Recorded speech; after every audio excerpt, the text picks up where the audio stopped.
there will always be a response to whatever action any government authority will take. And then you have to react to that. You see, in a law and order situation, we cannot always expect that just because we have done this, now everyone will be, quiet or silent. You do a bandobast, then people will try to, go around it and try to, if they want to do something.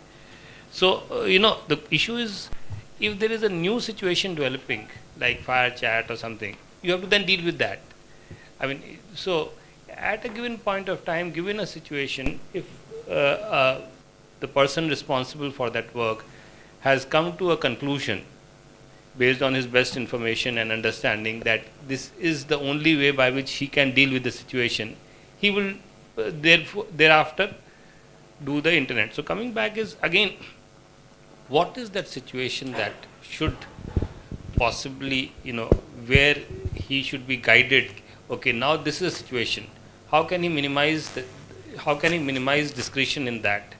How can we minimize the geographical area for which this needs to be done, so that whatever damage that is happening, there is no question that when you shut off the internet, there will be economic consequences. There may be other, consequences, because people, not everyone is involved in the situation in any case. So others are their right to use the internet, even if we don't have a right, but there is a, the habit and the ability to use it is deprived. So all that loss is happening. How do you minimize that loss is the consequence. And if there is a subsequent way by which people are, you have to deal with it separately. Also the question is, how do we also, when do you set the trigger? When do you say this is, and is it at the first appearance of a, let's say, inflammatory message, or is it, when the situation on the ground starts to worsen? So that is a very, very, important question, and not I don't have an immediate answer. But when do you say there is a trigger enough that, internet is an important resource? So how does one define that?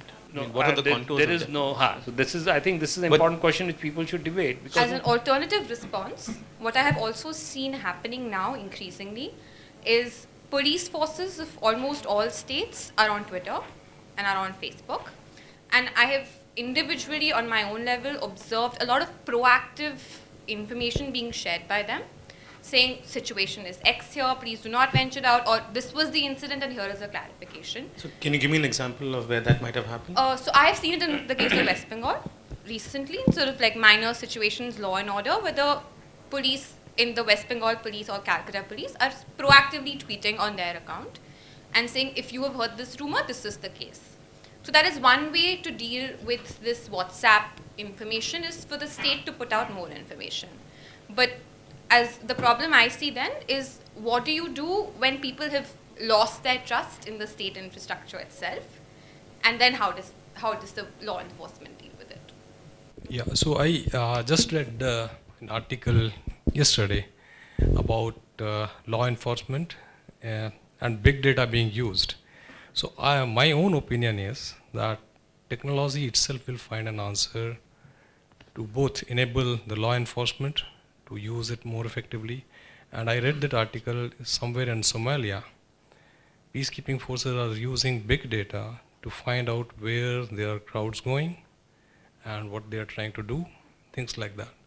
So my own sense is that we can drill down into the technology, maybe on the protocol level we could find out what services can run, what services can't run, and those kind of things. But then the problem is you've got end-to-end encryption and you can't see messages, and there's a privacy issue. So that's a separate problem actually. So in order, for example, to only WhatsApp run or WhatsApp not to run, so you will have to handle these things and probably use internet to enable law enforcement. I'm just taking a clue from there. Instead of shutting it down, if you want to shut down, then maybe shut down few things. For example, India wanting to go cashless now. So you'll have to think of that cashless doesn't stop. Maybe service A stops in the whole of internet to help the law enforcement. Let's look at the experience that the Mumbai police has had. A private corporation helped them set up the first social media monitoring lab of a police force in this country a couple of years ago. Called Netra, right? No. Netra is a different thing. This is a social media monitoring which is basically more on the lines of open source intelligence. but not so much intelligence, but also from a law and order perspective. So the idea was that while social media was emerging at that time, 2 years ago, when it was not as big as it has now become or as pervasive, it was creating issues of impacting law and order in a big way. So using some open software tools and basic computers with some constables and inspectors trained and how to look for certain keywords, how to look at congregation of tweets or Facebook posts, etc. They started experimenting with this, with the idea that at the opportune moment when there are rumors or there is a rumor mongering or they see a certain bump in some kind of tensions going up, they will immediately intervene and then use their current deployments to be bumped up in such a manner that wherever that problem is taking place, forces can quickly move in and calm things down and take preventive detention or preventive measures. So this has now become a little more sophisticated, and the social media law for Mumbai police has now been replicated by Andhra, by Karnataka, and a few other states are also picking this up. Haryana just set up one with help from local university, Delhi-based university, to set up a similar kind of lab. So is there also some kind of a reporting mechanism in place anywhere? Yes. So, for example, if we go by the Mumbai police example, the Joint CP Law and Order is in charge of the social media cell. And if you visit Mumbai Police Headquarters, he sits right next to the CP Mumbai Police.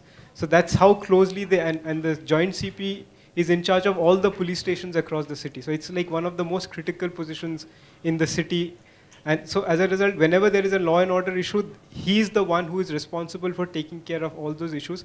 And therefore, the social media lab becomes a major sort of tool for him from a law and order perspective.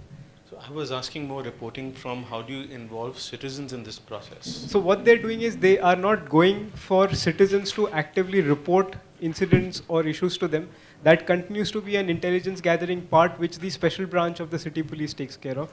But by looking at and collecting this data and collating this data and putting it through some rudimentary big data processing engines, they're able to sort of get a sentiment analysis.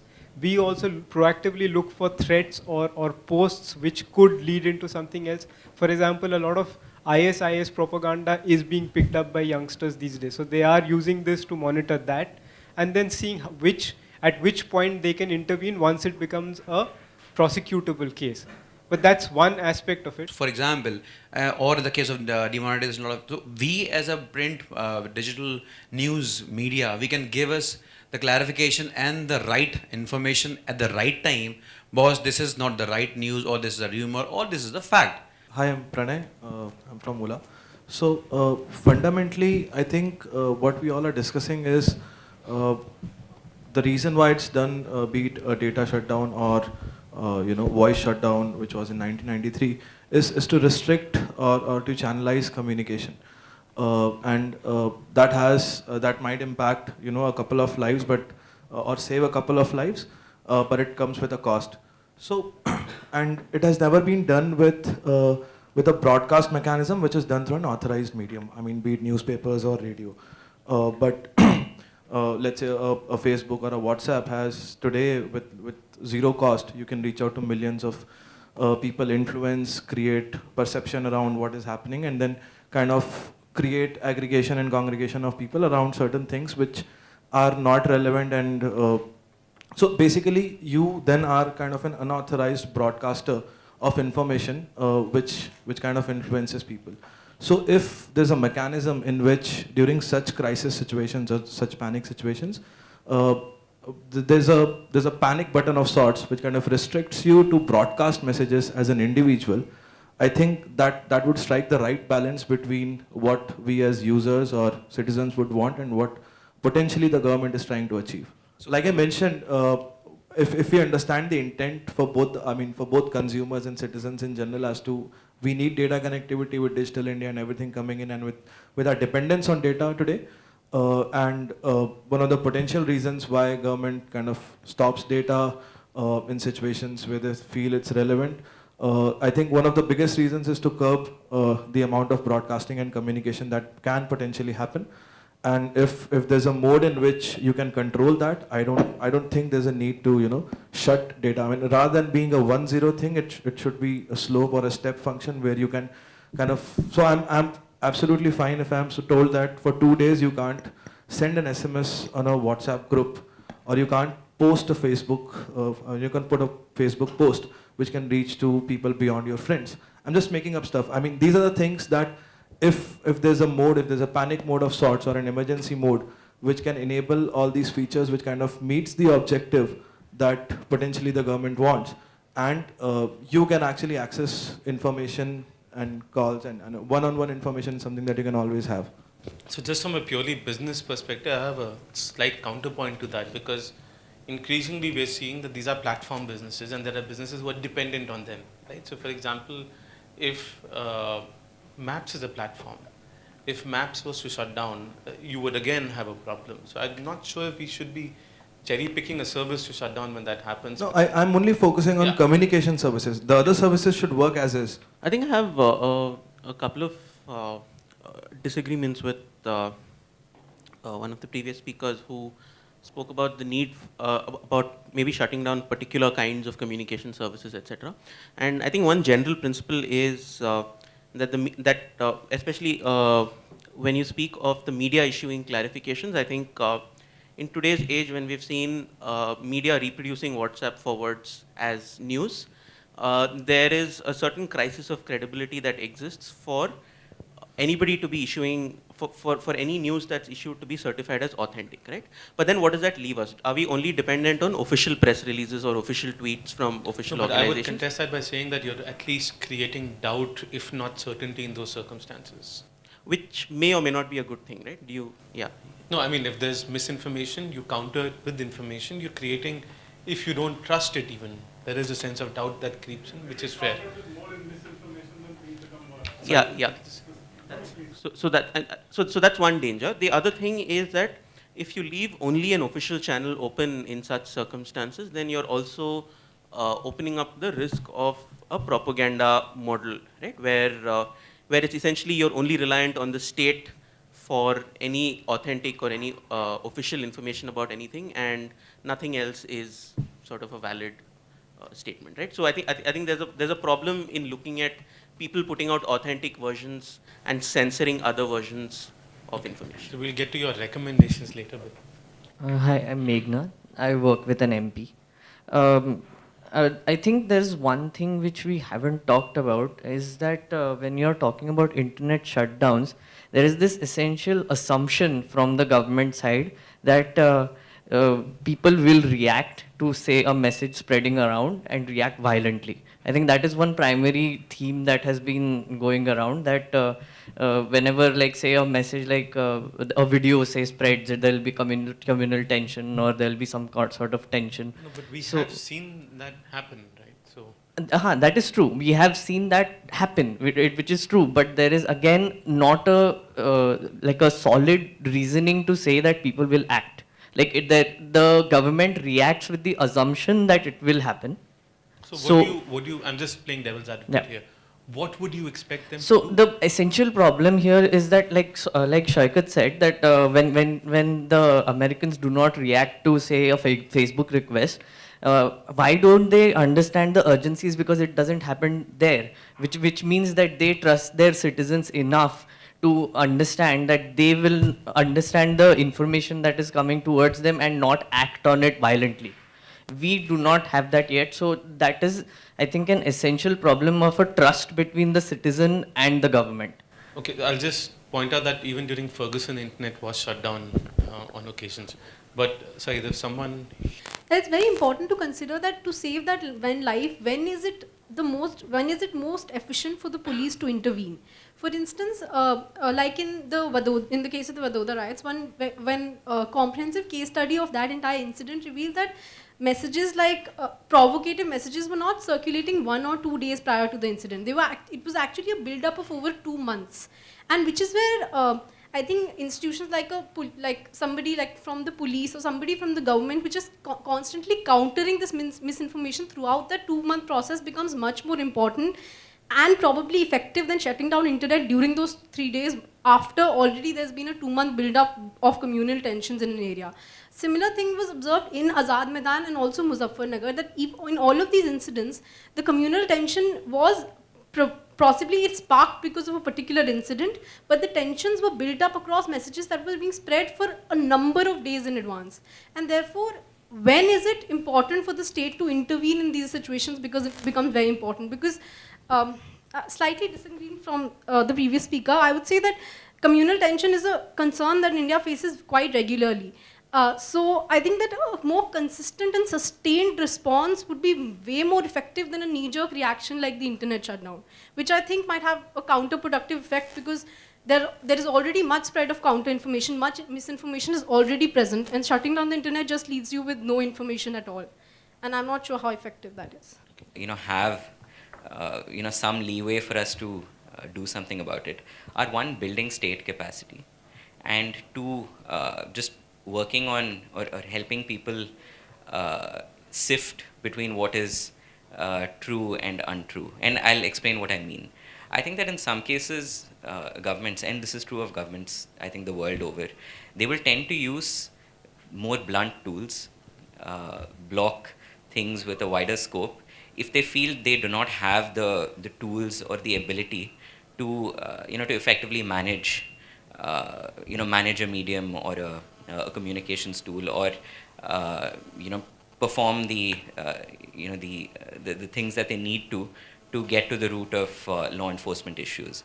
So if you look at India, for example, with encryption and so on, one of the reasons that there are certain constituencies which want to keep encryption standards low is because historically we've not invested in law enforcement agencies, and surveillance agencies even have perhaps not been given the funds required to build the infrastructure required to to actually do what their counterparts in some other countries can do, which gives them in turn I know this sounds a bit controversial, I can see your eyebrow going up, but I personally believe that this is true. I think that you give people more freedom also when you are more confident in your own capacity. I'll give you a very clear example. If you look at Wi-Fi, for example, if you look at Wi-Fi networks in the US, for example, you can walk in to a coffee shop and connect to an open Wi-Fi network.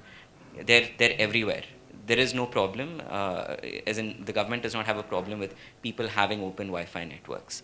And in India, there is an issue. And I'm not saying that that the answer is to just allow open Wi-Fi networks and not have KYC and so on. But perhaps the reason why some countries are comfortable doing that is also because at the back end, law enforcement has made the investments required, and they have the confidence that if something needs to be tracked, if they need to find someone, they can find that person. They can figure out who sent a message, who posted a tweet, and so on. And that confidence gives them the ability to also say, let's not be overly restrictive.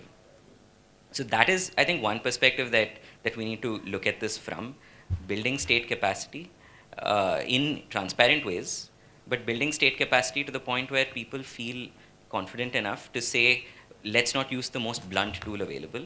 We'll use a more granular approach because we feel confident that we can, we feel confident in our own abilities. So, but speed also comes in here. Sure. So it's not a single answer. I'm not saying that this will work in every single situation, but internet shutdowns in India have been used in many different contexts. Not in every case was there a clear and present danger, something of that sort. In many cases, there was a certain nebulous danger that was apprehended, and as a result, you've had internet shutdowns for days, weeks, in some cases even months, over very wide regions. So I think that some of those situations could have perhaps been avoided if authorities were more confident in their abilities. And again, that comes from long processes. You need to build capacity. It's not that it's any single person's fault. You need to invest in the system. You need to train people. You need to spend money in order to do this. When it comes from law enforcement, there are two really good examples of crowdsourcing information. One is by Bayerisch Police in Germany, and the other is by the SWAT Action Police, where they crowdsource solutions called predictive policing. algorithms pick up the sentiment, and before they go into action, and this is rapid action talking about speed, where they actually help in solving the crime. And something which you just directly said right now is when there's misinformation and we let it be and we shut down the internet, that is our last point of communication. The only counter to misinformation is counter speech, where you provide right information from verified sources. There is really no serious reason for what has been called internet exceptionalism, which is that somehow internet is so unique that nothing should be done. However, the cost of doing anything drastic like a shutdown is something that we clearly need to understand and appreciate. Now, and I think the point that occurs to me is that really the decisions that relating to an internet shutdown have such massive consequences for so many people across the board, poor, rich, young, old, male, female, etc., that these decisions cannot be left to the discretion of ordinary bureaucrats or ordinary policemen, etc., etc. Apparently, Plato at some point, I have no means of confirming this, has said that it's important that we do not give discretion to people who don't deserve it. However, the converse is also true, that we must give discretion to people who need it. And I think the fact that there will be exceptional situations under which you may need to act immediately where you do not have the luxury of time has to be considered. I don't think anybody can seriously, theoretically argue that no situation has ever existed or will ever exist where you would not need to respond to it. But I think the critical part is who will we give discretion to, the point that Mr. Ajay Kumar made about processes. Under what circumstances would a designated person of acknowledged competence, integrity, independence, or a group of people will take such decisions is really the critical part, not whether we will have shutdowns or not. As you mentioned, even the US sometimes has it. In India, we have tended to do this very arbitrarily, very casually, and that has really hurt us very big. The other limited point I'd make is that in this particular instance, it is very, very risky to go by international precedent, even though I argue about international precedents across the world in, say, the telecom sector. But I think in this area, particularly in the area of security, the issue is very complicated. For instance, I mean, one of the security people once pointed out to me that there is virtually no border of India which is peaceful. There's at least, at any given time, there are at least half a dozen internal insurgencies going on. To suggest that India is like even the US or leave aside or Belgium or Taiwan even is actually just not tenable. It's just not a tenable position. So we must acknowledge that security is an issue, but I think we must demand that decisions relating to security not be taken by people who are either not the right people to do so, lack the independence, the competence, etc., etc., to take those decisions. As an analyst, I can easily see circumstances where such steps may need to be taken because unlike whether it is crowdsourcing or anything else, the luxury of time we just don't have in those situations. At that time, somebody will have to act immediately.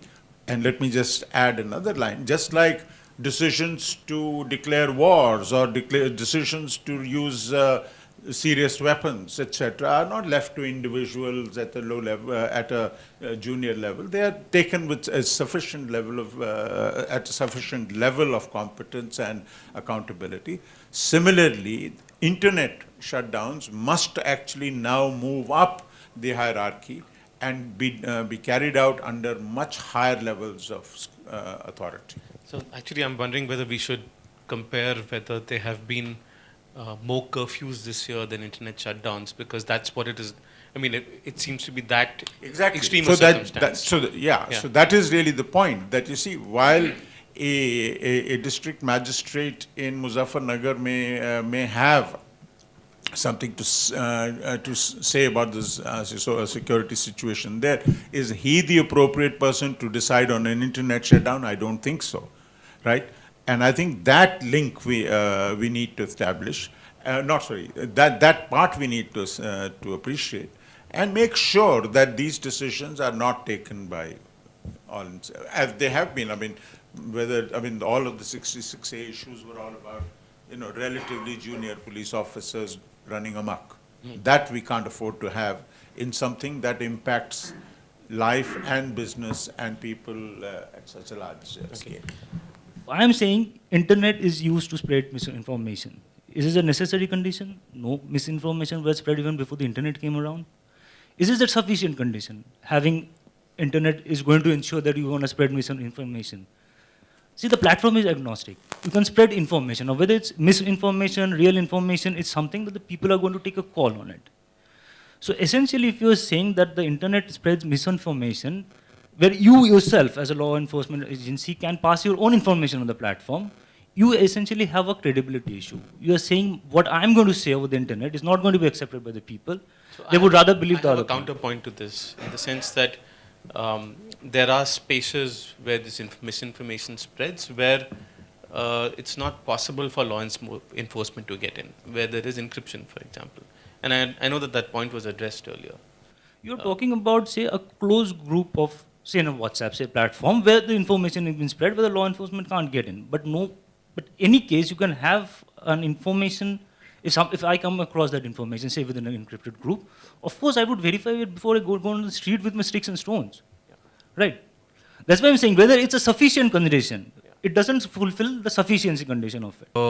You could think like during a terrorist attacks, it could be a good thing to shut down the internet. Actually, the government thought about it because now the terrorists, they don't send text. They use WhatsApp because there is an encryption. But actually, instead of doing a shutdown, what they did is that they developed an app because they knew people were speaking together, also using WhatsApp, all the people, all the victims. And instead of shutting everything down, they tried to turn around and find a new way using the internet to help people. So they developed an app with an alert button. So in order to tell the police in this area, there are a lot of people pushing this button. And another example, you were speaking about Facebook. And actually in France, Facebook upgraded the app.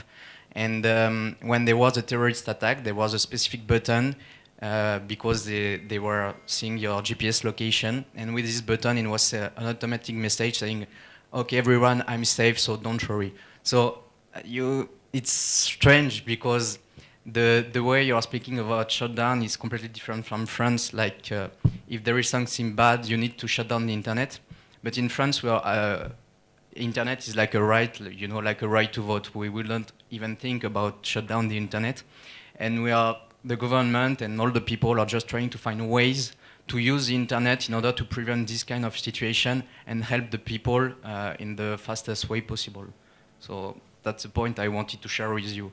Like, you don't need to shut down the internet. You've got other way around to find a solution with everybody. So another thing that I wanted to point out, and a lot of people here have mentioned, particularly Mumbai police and Bangalore police and the way they've used social media to stem rumors. I think particularly one example recently was the Kaveri water dispute in Bangalore, where the Bangalore police used SMSs, Twitter, Facebook to send out information about emergency contacts to reassure people. Today I was reading about there are certain localities where the local police stations are creating WhatsApp groups with the Residents Welfare Association to be able to have a direct channel of communication. These are some really sporadic good case studies that we're seeing, and it seems that it's really effective. There was no internet shutdown in Bangalore, and it was a pretty serious issue. What can we do as a community to kind of, collect more of these instances, to educate law enforcement, to educate government, and see how effective those are? And I think that could be really a good alternative to shutting down the internet. I just wanted to reiterate what I was saying earlier, which is, I think, building state capacity in order to make sure that there is less of that the government feels less pressured, or law enforcement at any level, whether it's at the lowest level or at the state level or at the central level, feels compelled to use these kinds of tools. And just speaking to Adnan's earlier point, by that I don't mean that you need to increase surveillance or mass surveillance or anything of that sort. It's not really about that, but it's also about investigation ability. Like today, if you look at police forces in India, they are, their ability to investigate cybercrime is highly inadequate because we've not made the investments required to train people, give them the technical skills and the equipment that they need to do policing online. And as a result, if someone knows that they cannot follow up on something, if they cannot investigate something, if they cannot hold someone responsible, and they know that it is still their responsibility to make sure that law and order is maintained, they would rather just stop the medium that would, where the crime can be perpetrated in the first place. So if you make them confident enough to believe that if something goes wrong, they can find the perpetrator, I think that there is a much lower chance that they will regress to using a very blunt instrument. So I'm not necessarily talking about surveillance or creating an overbearing surveillance infrastructure, definitely not. But it's about giving people the tools that they need to actually do their job. Okay. So the last word from sorry, Mr. actually, if I can just make one very quick point. On the other thought that was expressed on companies and on businesses and whether it can be their responsibility to, to kind of push back. I agree, it's a complicated issue, but I think that in some situations businesses do, and we've seen that around the world. Hi, I'm Chirag. I'm with Outlook, and a lot of these points that were made is something that I had in my mind, so I'm not going to repeat them. But one thing that I'd like to say here is that why are we debating this, that the whole of the internet needs to be shut down? It's mainly because at some point where he said there is an alibi requirement, there is no such thing as a completely anonymous medium that includes WhatsApp, right? When I receive a message which is offensive, it came from someone, which further came from someone, right? And there's a chain, right? If the state demonstrates that with alacrity it's able to trace the origin and is able to prosecute enough of those people time and again, right? The question about having to shut down internet for the general populace will not arise, because then people will be, or miscreants will be aware that it is not that I shot off something, right? And it just kind of went into the ether and I'm not responsible. That's kind of like the broken window theory, right? Kind of, not exactly. Essentially, you need to demonstrate that you cannot just say something and get away with it, because we're going to get back to you. Right now, there are no consequences. If I were to ask the gentlemen here who have been in governance that how will you trace it back, I don't think they have been trained or to that point. But if you remember this whole 2,000 rupee GPS thing that came up, which went on to TV, education clearly is overrated, but it went to TV. But 2 days later, people did trace it back to a certain group of individuals, right? So I'm saying that the state has infinite more power than a news outlet. And you do this often enough, then the miscreant knows that today, tomorrow, day after, I'm going to be at the, somebody's going to come and catch my neck. So it is about enforcement, in that sense, broken window. But till such a methodology, along with the cooperation of the service provider, is not available, I don't think, what is the man on the street who's supposed to charged with the safety of, let's say, 200,000 people? What is he supposed to do? He says, shut it down. I'll worry about the consequences later. And that's where service providers need to come in and say that, look, fine, we'll give you a fast access that allows you to trace where this route of communication is coming from. Now, yes, there are privacy implications. Yes, there are lots of things. But all of that can be handled via warrants, and there are established judicial precedents around it. No, but how do you address the question of pace? See, pace, why is it that Western society is better policed, or there is less crime? Because they know that consequences will catch up with them. So you do it often enough, that pace issue will kind of this thing, and you give a chain. You ask the service provider to provide a chain where the local law enforcement official can say that, look, I need to get this done, And so he says, okay, talk here, find out. He's able to get the numbers from where that chain happened. And I'm sure you know that 6 degrees of separation bit, right? So theoretically, in 6 phone calls, you should know where that message originated from. And once you have such a mechanism in place with the protection of a warrant, I don't see why it can't be done.